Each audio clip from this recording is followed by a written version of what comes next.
Hey guys, today we're going to compare fractions with number lines again. Yesterday we started out by comparing fractions to 1/2.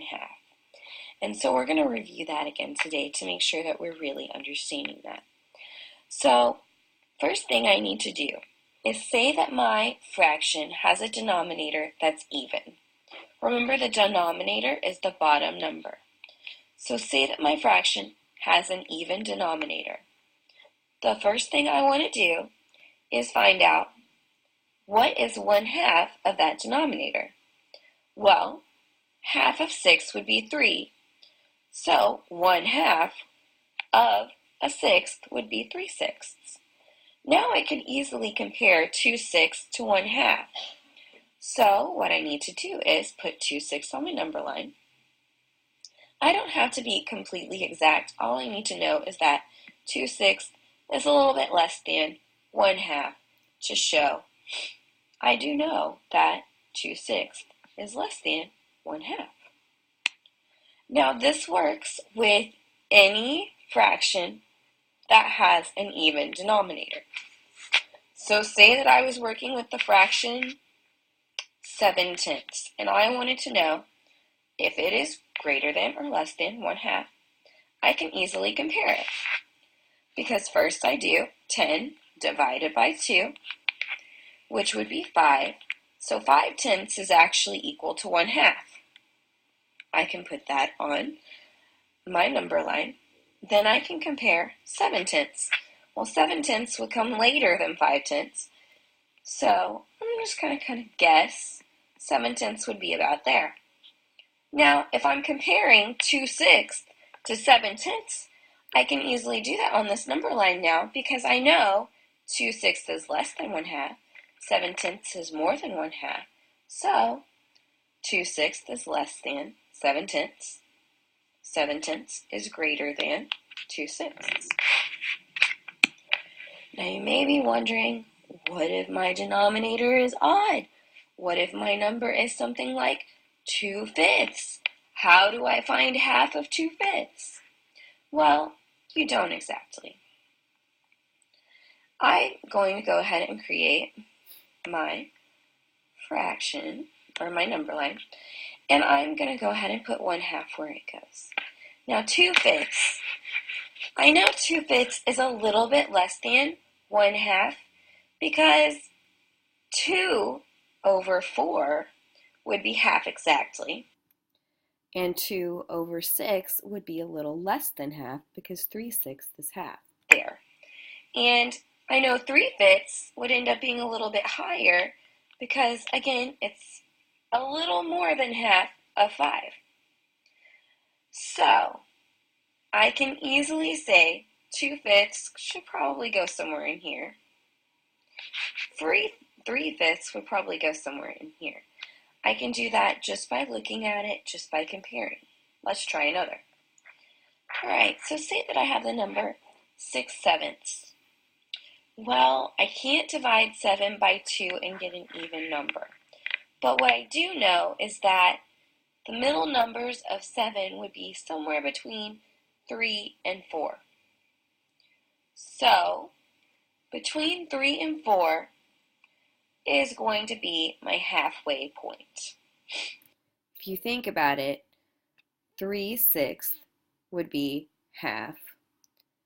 4/8 would be half. So 3/7 is a little less than half, and 4/7 is a little more than half. 6/7 is greater, so 6/7 actually is closer to your 1. Let's start thinking of fractions in relation to 0, 1/2, and 1. Take the number 5/12. 5/12 would probably be closer to 1/2 than it would be to 0 or to 1. 5/12 is really close to 1/2. 6/12 would be half exactly. So 5/12 is going to be somewhere relatively close to 1/2. On the other hand, say I've got a number like 1/10. 1/10 is a really small number, so it's going to be closer to 0. And if I had a number like the 7/8 that I was just talking about on the last slide, 7/8 is really close to 8/8, which would be equal to 1. So 7/8 is going to go closer to 1 on my number line. Now say they give me a number like 5/8 and 4/5. I'm going to have to think about both of those in relation to, are they closer to 0, 1/2, or 1? Well, 5/8 is just past half because I know 4/8 is 1/2. So 5/8 is just a little past it. 4/5, on the other hand, is really close to 5/5. It's over half, but it's actually really close to 1. So I'm going to say 4/5 actually goes here on my number line. I'm going to now be able to easily compare the two. I'm looking at my number line. 4/5 is closer to 1, so 4/5 is greater than 5/8. Alright, say I've got a really big fraction like 33 over 100. You think 33 and you think, wow, that's really big. However, half of 100 is 50. So really, in all reality, 50 over 100, 50 hundredths, is equal to 1/2. So 33 over 100, really, it's somewhere between 0 and 1. 0 and 1/2. So 33 over 100 would go right here on my number line. 2/3, on the other hand, seems really small. But if I really think about it, I can't break 2/3 down in half. But I know it's about 1.5 in all reality is half. If you're really thinking about it. If I have $3, half of $3 would be $1.50. So 2 over 3, 2/3, is actually closer to my 1. So I know that 33 over 100 actually looks like it might be bigger, but when I put it on my number line and I really, really pay attention to it, really 2/3 is larger.